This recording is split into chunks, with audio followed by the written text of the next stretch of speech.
회복 탄력성이라는 제목으로 하나님의 말씀을 증거하고 있습니다. 이 세상에 상처가 없는 사람은 없을 것입니다. 누구에나 상처가 있습니다. 그러나 제 아무리 상처가 크다 할지라도 예수님께서 걸어가신 십자가의 그 상처보다 크지는 않을 것입니다. 오늘 본문 47절 보면 겟세마네 동산에서 피땀을 쏟는 기도를 드리신 예수님 앞에 누가 나왔죠?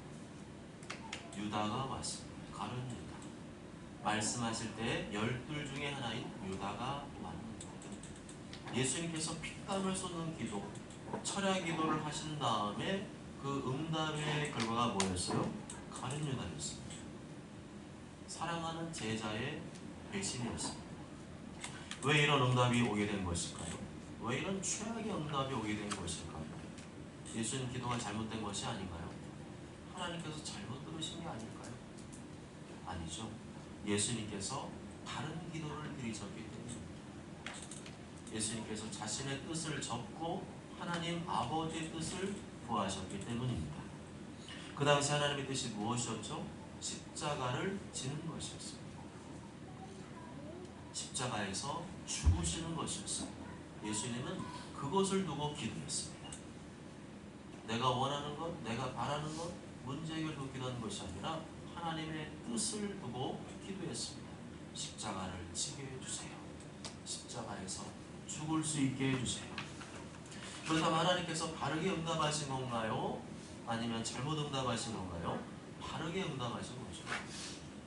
그 길이 하나님을 기쁘시게 하는 길이고 온 인류를 구원하시는 길이기 때문에 하나님께서 바르게 응답하신 것입니다.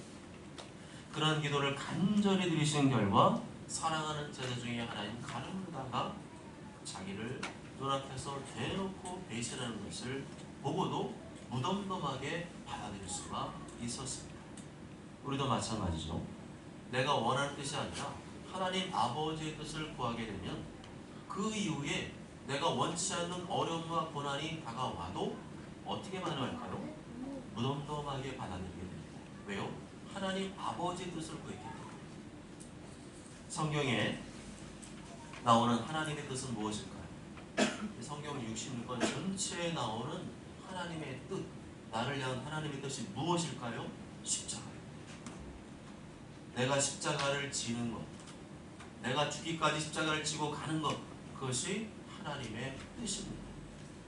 그러한 하나님의 뜻을 구하는 기도를 드리는 사람은 내가 원치 않는 응답이 온다 할지라도, 내가 예상하지 못하는 응답이 온다 할지라도 그것을 하나님의 뜻으로 받아들이고 순종의 길을 걸어갈 수가 있습니다. 만일에 자기 뜻만 구하는 사람, 내가 원하는 것만 구하는 사람은 그렇게 반응할 수가 없죠. 분명 하나님 내가 이렇게 해달라고 기도했는데 이렇게 응답하시면 어떡합니까? 하면서 하나님께 따지고 하나님을 원망할 것입니다. 아닙니다. 기도는 나의 뜻을 구하는 것이 아니라 하나님의 뜻을 구하는 것입니다. 예수님은 자기 뜻을 구하지 않고 하나님 아버지의 뜻을 구했습니다. 그렇기 때문에 사랑하는 제자 가룟 유다가 배신을 해도 무덤덤하게 받아들일 수가 있었던 것입니다. 자기가 원하는 대로, 자기가 바라는 대로 모든 게 이루어진다면 얼마나 좋을까요? 저도 그런 마음으로 기도합니다. 처음에 기도할 때는 다 그렇게 기도하죠. 또 그렇게 하는 게 틀린 게 아닙니다. 예수님도 처음에는 자기 뜻을 구하셨어요. 이 잔이 내게서 지나가기를 원합니다. 그랬어요. 예수님도 십자가 지는 건 너무 고통스럽고 어려운 일이기 때문에 하나님 아버지, 이 십자가를 지지 않기를 원합니다. 이 잔이 내게서 지나가기를 원합니다. 그렇게 기도하셨어요. 그거는 문제가 아닙니다. 그렇지만 마지막에는 반드시 하나님 아버지 뜻을 구하는 기도를 드려야 됩니다. 그렇지 않으면 내가 원치 않은 일이 생기게 됩니다. 내가 분명히 기도했는데 내가 원하는 응답이 오지 않게 되면 100% 낙심하게 됩니다. 하나님 내가 이렇게 기도했는데 어떻게 이렇게 될 수가 있습니까? 아니 기도하기 전보다 더 이렇게 상황이 어려질 수가 있죠? 그러면서 어떻게 될까요? 기도를 게을리하게 되죠. 기도를 점점 안 하게 됩니다. 기도를 포기하게 됩니다. 그건 누구의 계획일까요? 마귀의 계획이죠. 마귀는 내가 원하는 것만 구하길 바랍니다. 내 뜻만 구하고 내가 원하는 것만 구하길 바랍니다. 그 다음에 하나님께서 내가 원하는 대로 응답하지 않으면 낙심하고 좌절하고 원망하기를 바랍니다. 그리고 그 사람이 시험에 들어서 아예 기도를 포기하고 하나님을 떠나기를 바랍니다. 그렇기 때문에 우리는 기도할 때 누구의 뜻을 구해야 됩니까? 하나님의 뜻을 구해야 돼요. 나의 원대로가 아니라 하나님의 원대로 되기를 구해야 됩니다. 그래야 내가 원치 않은 응답이 와도 기도한 다음에 더 심각해져도 예수님처럼 무덤덤하게 받아들일 수가 있는 것입니다. 40절 하반절에 보면 가룟유다가 혼자 왔나요? 아니죠. 대제사장들과 백성의 장로들에게 파송된 큰 무리들이 예수님께 왔습니다. 그 사람들이 뭘 가지고 왔죠? 칼과 몽치를 가지고 왔습니다. 칼. 그린들이 쓰는 칼은 뭐 이런 부엌칼이 아니라 장도죠. 긴 칼. 칼과 몽치를 가지고 왔습니다. 누구 잡으러 올 때? 예수님 잡으러 올 때. 여기서 말하는 몽치는 망치가 아니고요. 둔기를 말합니다. 둔기. 사람을 두드려 패는 둔기. 범인을 체포할 때 쓰는 몽둥이. 또 곤봉. 이런 것을 몽치라고 합니다. 예수님이 무슨 무장을 하셨나요? 예수님 칼 들고 있었나요? 뭐 몽둥이 들고 있었나요? 아무 싸울 준비하지 않았어요. 예수님 싸울 마음도 없었어요. 그런데 예수님 잡으러 오는데 군대를 동원하고 칼과 몽치를 가지고 왔다? 전혀 어울리지 않죠. 그런 모습을 보고 예수님 얼마나 황당했을까요? 얼마나 어이없고 얼마나 기가 찼을까요? 늘 예수님이 했던 것은 하나님 말씀을 가르쳐주시고 사랑으로 섬겨주시고 병든 자를 고쳐주시고 귀신을 내쫓으시고 그거밖에 없는데 예수님을 이런 식으로 대한다는 건 이건 말이 안 되는 거죠. 이건 정치적인 쇼입니다. 쇼. 예수님이 폭력을 휘두르는 휴화범이라는 이미지를 심어주기 위해서 고의적으로 연출한 거죠. 이렇게 예수님께서는 사랑한 제자로부터 배신을 당하시고 당신을 정치범으로 몰아가는 그 억울한 장면을 맞이하시게 되었습니다. 유다는 그 캄캄한 밤에 예수님을 잡기 위해서 분노를 짰습니다.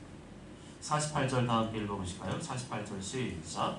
예수를 파는 자가 그들에게 분노를 짜이니 내가 입맞추는 자가 그이니 그를 잡으라 하지라. 여기서 말하는 분노란 군대에서 쓰는 암구를 말합니다. 암구는 뭐예요? 밤중에 누군지 식별이 안 되잖아요. 그렇기 때문에 내가 뭐라고 말하면 상대방도 거기에 맞는 답을 미리 딱 이렇게 알려주고 이렇게 하는 거죠. 근데 내가 만약에 소풍 했는데 거기서 멍멍 그러면 안 되는 거예요. 소풍하면 교회 해야 되는데 소풍 했더니 멍멍 그러면 너 누구야? 하고 그죠? 총을 쏠 수도 있고 체포할 수도 있겠죠. 그렇게 서로 신호를 맞췄습니다. 어떤 군호였죠? 49절에 보면 예수님께 입을 맞추는 군호였습니다. 곧 예수께 나와 라피어 안녕하시옵니까 하고 입을 맞추는 그 입을 맞추는 사람이 바로 예수다. 그걸 미리 시도를 알려준 거죠. 1세기 유대 사회에서 입 맞춤은 이렇게 낭만적인 그런 뭐 연애, 뽀뽀, 키스 그런 게 아닙니다. 제자가 스승에게 입 맞출 때는 존경과 복종의 표시였습니다. 동료와 형제끼리 입 맞춤은 평화, 신뢰, 친밀함의 표시였습니다. 다시 말하면 가룟유다가 스승이신 예수님께 입 맞출 때 그 입 맞춤은 예수님을 존경합니다. 예수님은 저의 스승이십니다 라는 예의를 표했던 거죠. 그렇지만 가룟유다의 입 맞춤은 전혀 예수님께 대한 존경의 표시도 아니었고 복종의 표시도 아니었습니다. 오히려 정반대였죠. 겉으로는 예수님을 존경하는 척하면서 사실은 예수님을 배신하기 위한 군호였습니다. 인간적으로 역겹고 구역질나는 입맞춤이었죠. 가증한 입맞춤이었습니다. 전혀 나를 사랑하지 않는데 입맞춤과 얼마나 역겹고 구역질나는 일입니까? 이런 가룟유다의 가증하고 구역질나는 입맞춤에 대해서 우리가 입맞춤을 당했다면 여러분 어떻겠어요? 분노하겠죠. 어디서? 어디 지금? 예수님도 그러한 마음이셨다면 네가 어떻게 나한테 이럴 수 있냐 하시면서 엄하게 따지고 책망했을 것입니다. 그런데 예수님은 어떻게 반응하시죠? 50절 말씀 다 함께 읽습니다. 시작. 예수께서 이르시되 친구야 내가 무엇을 하려고 왔는지 행하라 하시는데 이에 그들이 나와 예수님께서는 당신을 배신하고 팔아먹은 이 강인자를 향해서 뭐라고 말씀하셨어요? 친구야. 놀라운 일이죠. 어떻게 예수님께서 자신을 배신한 이 강인자를 향해서 친구라고 말할 수 있었어요? 여기에서는 예수님의 배려가 또 드러난 거죠. 많은 사람 앞에서 사랑하는 이 제자가 그런 나쁜 짓을 하고 나를 배신하는 짓을 해도 이 사람의 인격이 모욕당하지 않고 이 사람을 덮어주기 위해서 이 나쁜 놈아, 이 배신한 놈아 안 하고 예수님을 친구하죠. 왜 그랬을까요? 지금이라도 가르다 네가 회개하기를 원했다는 거죠. 너 회개해. 회개하라니까. 너 회개, 순종해. 여러분 그런다고 회개, 순종이 되나요? 이런 예수님의 모습이 나와야 찔림을 받고 돌이키게 됩니다. 분명히 잘못했거든요. 나한테 잘못한 사람인데 그 사람이 다른 사람, 많은 사람 앞에서 망신당할까봐 아이고 아무개 씨가 깜빡하셨나 보네요. 이렇게 하면요 그 사람이 정말 인간이라면 마음에 찔림을 받겠죠. 예수님이 그렇게 끝까지 제자를 사랑하신 모습을 우리가 알 수가 있습니다. 또한 예수님께서 그런 가룟 유다를 향해서 친구라고 말할 수 있던 것은 기도할 때 자기 뜻을 구하지 않고 하나님의 뜻을 구했기 때문에 계속 하나님의 뜻을 구했기 때문에 하나님의 뜻대로 진행되는 그 광경을 바라보면서 예수님은 하나님의 뜻이 이루어지는 거예요.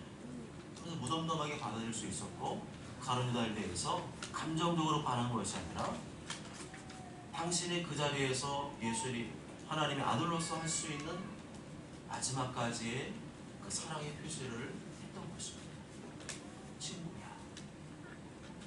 예수님은 어떠한 시험이 와도 유혹이 와도 담대하게 십자가를 지게 해달라고 기도했기 때문에 그러한 시험과 유혹이 왔을 때 가룟 유다가 배신했을 때에도 덤덤하게 그 상을 받아들이고 여유있게 대처할 수가 있었습니다. 그래서 뭘 잘해야 되죠? 기도를 잘해야 됩니다. 기도하는 것도 중요하지만 기도의 내용은 더 중요합니다. 하나님, 저는 이 일이 이렇게 진행되기를 원합니다. 이렇게 해결되기를 원합니다.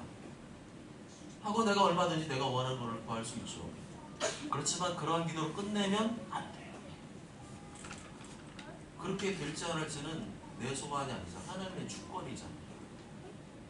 그 다음에 반드시 이렇게 기도해야 됩니다. 하나님 아버지, 그리 아니하실지라도 하나님의 뜻대로 되기를 원합니다.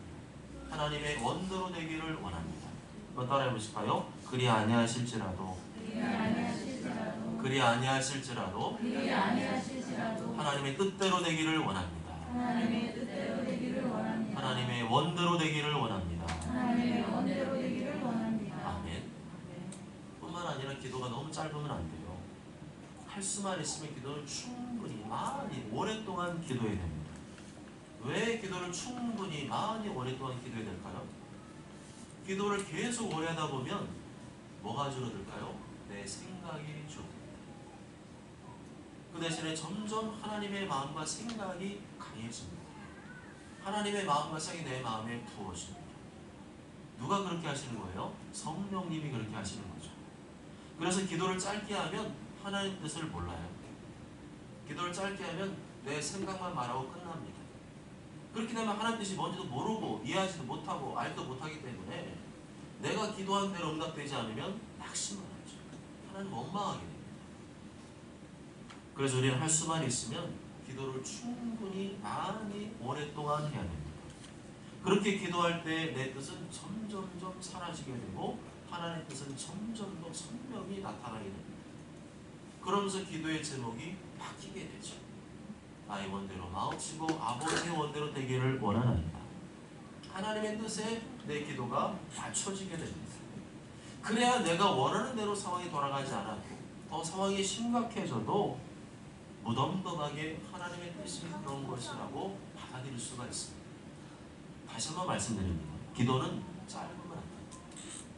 내 기도 제목만 구하고 끝나는 거 그 기도가 아닐 수 있습니다.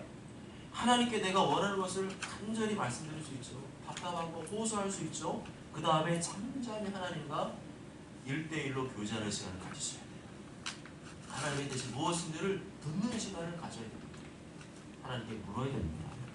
여러 가지 내 안에 떠오르는 생각들이 있잖아요. 기도할 때 침묵으로 조용히 기도하다 보면 여러 생각들이 막 떠오르거든요. 그런 생각들이 있다면 그걸 가지고 물어야 돼요. 하나님, 이런 생각이 드는데 이게 하나님 뜻입니까? 이런 생각이 드는데 이게 하나님 뜻입니까? 그래서 하나님께 물어야 돼요. 하나님 뜻이 무엇인지를 물어야 됩니다. 그러면 그때부터 진짜 기도가 시작됩니다. 성령이 우리 마음 가운데 부어지기 시작합니다.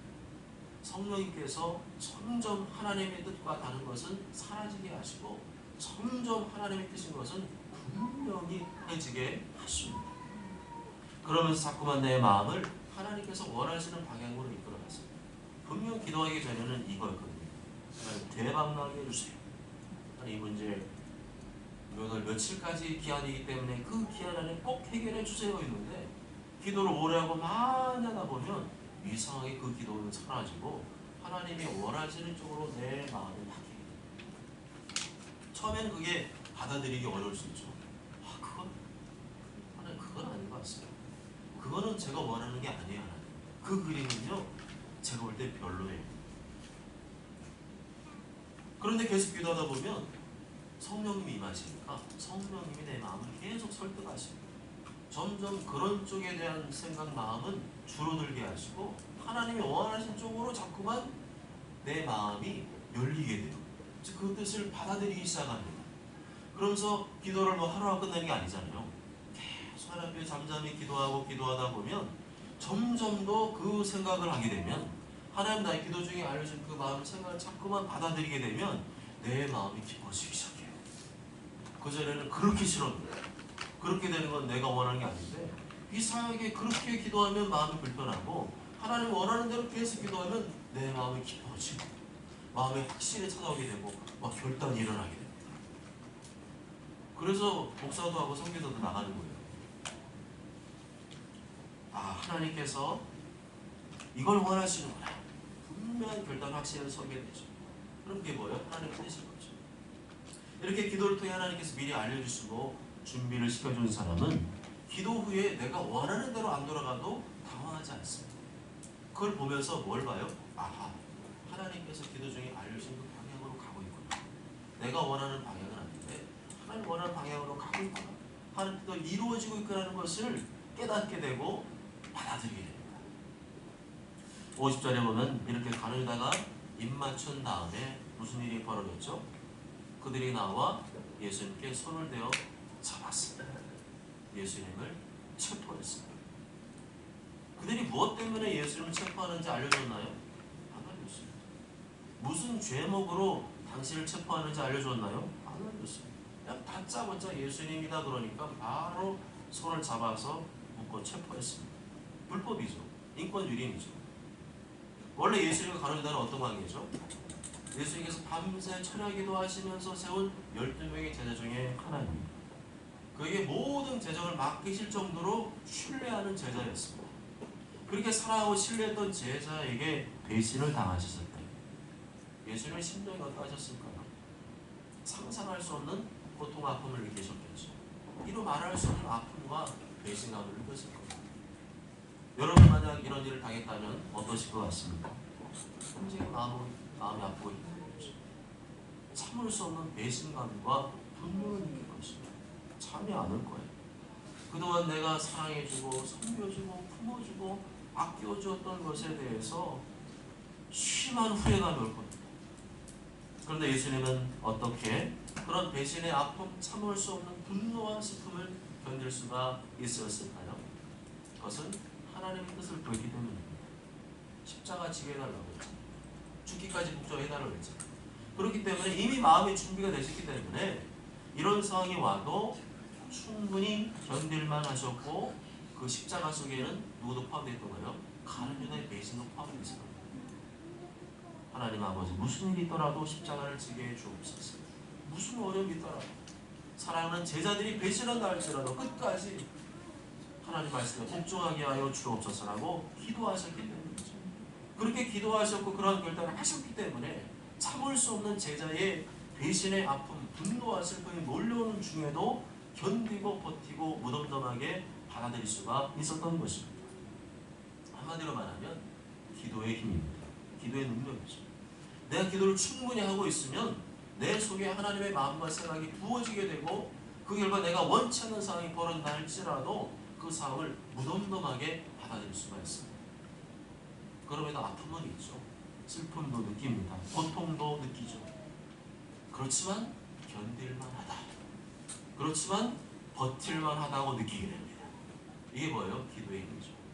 무덤덤하게 그런 상황을 받아들이고 지나갈 수가 있습니다. 그래서 크리스찬이 자꾸만 상처를 자주 받는다. 크리스찬의 상처에 너무 약하다. 그럴 수는 있지만 그걸 당연하게 여기시면 안 됩니다. 우리는 심리학을 존중하고 심리학의 도움을 받아야 되지만 그렇다고 해서 우리는 심리학을 따르는 사람들이 아니라 성경 말씀을 따르는 사람들입니다. 심리학 위에 영적 세계가 있죠. 영적 세계가 심리학을 지배하는 것이지 심리학이 영적 세계를 지배할 수 없습니다. 영적 세계의 핵심은 하나님 말씀과 기도입니다. 특히 기도가 풍성해지면 우리 마음의 쿠션도 풍성해집니다. 쿠션이 뭐죠? 쿠션. 헝겊대기에다가 솜이나 스펀지를 넣어서 푹신푹신하게 만든 등 받침대 이런 거예요. 쿠션이잖아요. 쿠션. 이 두툼한 쿠션을 갖다 놓으면 충격을 흡수해 줍니다. 쿠션이 없으면 있는 그대로 그 충격 우리가 다 받아야 되는데 쿠션이 있으면 충격이 와도 충격이 왔구나 뭐 그런 정도로만 느끼죠. 심한 아픔이나 고통, 통증은 느끼지 않게 됩니다. 이 정도는 얼마든지 받아들일 수 있다고 생각합니다. 기도가 바로 쿠션의 기능을 합니다. 우리 마음속에 기도의 쿠션이 많으면 많을수록 여러 가지 상처받을 만한 상황, 우리 마음을 힘들게 하는 상황이 와도 견딜만 해요. 충격이 왔구나. 충격을 느끼긴 하지만 큰 충격으로 막 자기가 나가 떨어지는 게 아니고 충격이 왔구나 하는 정도로 무덤덤하게 받아들일 수가 있습니다. 기도의 쿠션이 그런 충격을 흡수하게 되고 무덤덤하게 받아들이게 되고 빨리 회복할 수 있게 해주는 것입니다. 그래서 기도를 많이 하는 분들, 제대로 많이 하는 분들은 그렇게 쉽게 마음 상하지 않아요. 살짝 마음이 상할 수 있어도 금세 회복되고 금세 원래 자리로 돌아갑니다. 이것을 가리켜 심리학 용어로 회복 탄력성이라고 합니다. 따라해 보실까요? 회복 탄력성.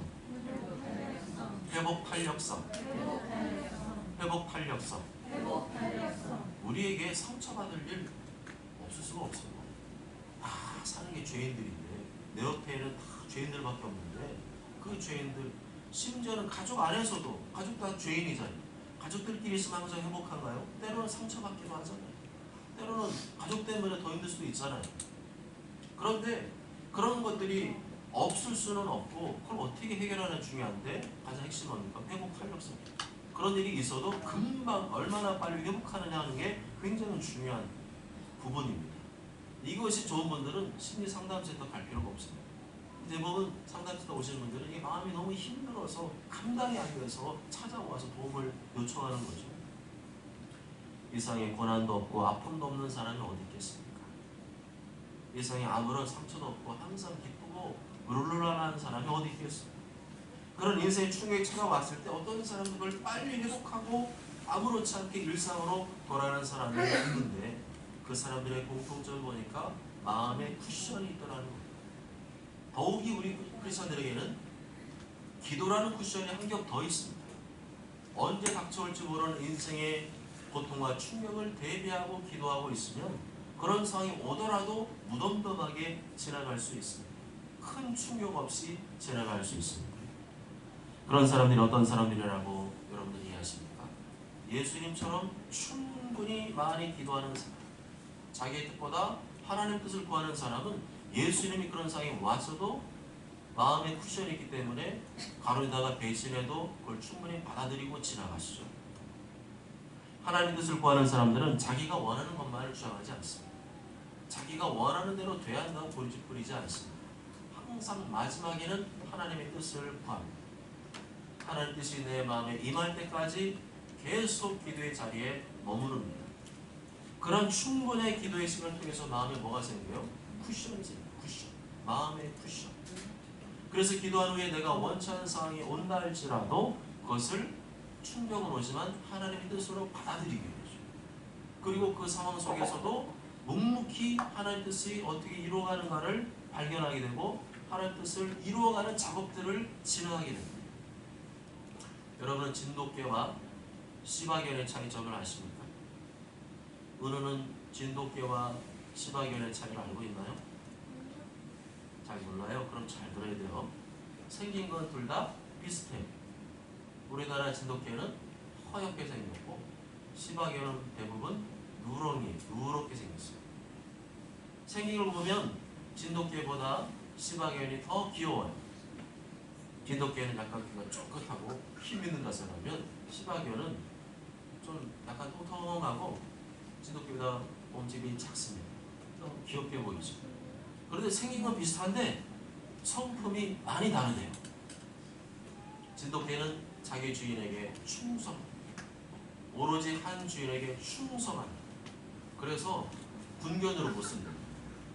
한 사람한테만 충성이기 때문에 주인 바뀌면 충성 안 합니다. 한 번 주인은 영원한 주인.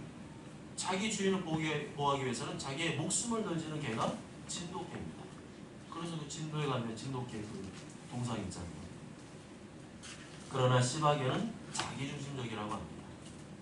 자기 주인을 따르기는 하지만 자기 주인을 보호하기 위해서 목숨까지는 던지지 않아요. 잘 이해하시죠? 평상시에 주인을 따르지만 엄청 귀엽거든요. 이쁜 짓 많이 해요. 막 이러면서. 근데 자기 주인이 위험한 상황이 됐어. 그러면 보호를 안 해줘요. 자기에게 위험한 일이 생기면 주인을 버리고 도망간답니다. 대부분의 그리스도인들이 뭐 제가 너무 각박하게 생각하는지 모르겠지만 진돗개가 아니라 시바견이 아닌가 하는 생각을 합니다. 평상시에는 주인이신 예수님을 잘 따르는 것 같지만 막상 자기에게 어려움이 생기고 위험한 일이 생기고 위협이 될 만한 상황이 생기면 주인이신 예수님을 버리고 도망갑니다. 예수님 배신한 가룟유다도 그랬고 수제자였던 베드로도 마찬가지였어요. 무슨 말이죠? 우린 자기가 위험하면 얼마든지 예수님을 배신할 수 있는 존재들이라는 것입니다. 그래서 우리는 함부로 가룟유다 욕할 수 없어요. 함부로 베드로 욕할 수 없습니다. 그렇기 때문에 우리 자신을 너무 높게 평가하는 것은 교만입니다. 우리는 원래 그런 사람들이에요. 평상시에 내가 주를 위해서 죽기까지 따르겠다고 예수님 전에 다 그랬거든요. 근데 막상 그런 어려운 순간이 되고 위험한 순간이 되고 자기가 손해봐야 되는 순간이 되고 자기 희생해야 되는 순간이 되고 헌신되는 순간이 되니까 바로 도망치죠. 그게 성경이 말해주고 있는 자들의 모습이고 바로 우리의 모습입니다.